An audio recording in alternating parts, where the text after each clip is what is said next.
ಮೊದಲಿಗೆ 2 ಈರುಳ್ಳಿ, ನಂತರ ಬೇಕಾಗಿರುವ ಸಾಮಗ್ರಿಗಳೆಂದರೆ 3-4 ಹಸಿಮೆಣಸಿನಕಾಯಿ, ಚಿಟಿಕೆಯಷ್ಟು ಅಜ್ವಾನ, ಅರ್ಧ ಚಮಚ ಸೋಡಾ ಪುಡಿ ಅಂದರೆ ಕಡಿಮೆ ರುಚಿಗೆ ತಕ್ಕಷ್ಟು. ಆಮೇಲೆ ಬಜ್ಜಿ ಮಾಡುವಂಥ ಹಿಟ್ಟು ತೆಗೆದುಕೊಳ್ಳಿ. ನಂತರ ಇವನ್ನೆಲ್ಲವನ್ನು ಮಿಕ್ಸ್ ಮಾಡಿ ಕಳಿಸಿ ಸ್ವಲ್ಪ ಹೊತ್ತು ನೆನೆಯಲು ಅಥವಾ 2-3 ನಿಮಿಷ ಕಾಯಿರಿ. ನಂತರ ಕಡಾಯಿಯಲ್ಲಿ ಎಣ್ಣೆ ಹಾಕಿ ಕಾಯಿಸಿದ ನಂತರ ಈ ರೀತಿ ಮಾಡಿ, ಅಂದರೆ ಸ್ವಲ್ಪ ಹಿಟ್ಟು ತೆಗೆದುಕೊಂಡು ಸಣ್ಣ ಸಣ್ಣವಾಗಿ ಗೊತ್ತಾಗ್ತಾ ಇದ್ದೇವೆ. ನೋಡ್ತಾ ಇದ್ದೀರಾ ಬಂಧುಗಳೇ,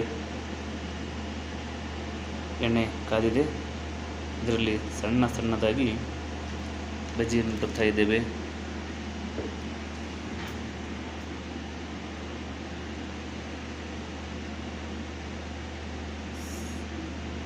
ಅತಿ ಜಾಗೃತಿಯಿಂದ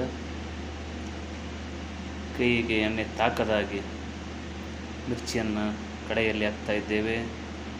ಅತಿ ಚೂರು ಚೂರಾದ ಬಜ್ಜಿಗಳನ್ನು ಹಾಕ್ತಾ ಇದ್ದೇವೆ.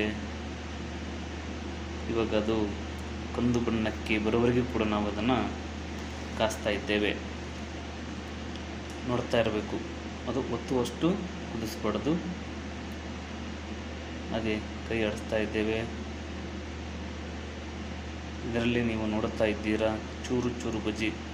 ನಾವು ಮೆಣಸಿನಕಾಯಿನ ಅರ್ಧವನ್ನು ಸಣ್ಣ ಎಷ್ಟು ಚೂರು ಮಾಡ್ಕೊಂಡಿರ್ತೀವೋ ಅಷ್ಟು ಟೇಸ್ಟಿಯಾಗಿ ನಮಗೆ ಮಿರ್ಚಿ ರೆಡಿ ಆಗುತ್ತೆ. ಇವಾಗ ಕಂದು ಬಣ್ಣಕ್ಕೆ ಬಂದಿದೆ. ಇನ್ನೇನು ತಡ, ನಾವು ಈ ಕಡಾಯಿಯಲ್ಲಿ ಕಾದಿರುವಂಥ ಮಿರ್ಚಿಗಳನ್ನು ಕಡೆಗೆ ತೆಗೆದುಕೊಳ್ಳುತ್ತಾ ಇದ್ದೇವೆ. ಹೀಗಿತ್ತು ಅಂತ ಕಮೆಂಟ್ ಮಾಡಿ. ಇನ್ನು ಮುಂದಿನ ವಿಡಿಯೋಗಳಿಗೆ ತಾವು ನೀಡುವಂಥ ದೊಡ್ಡ ಕಾಣಿಕೆ ಇದಾಗಿದೆ.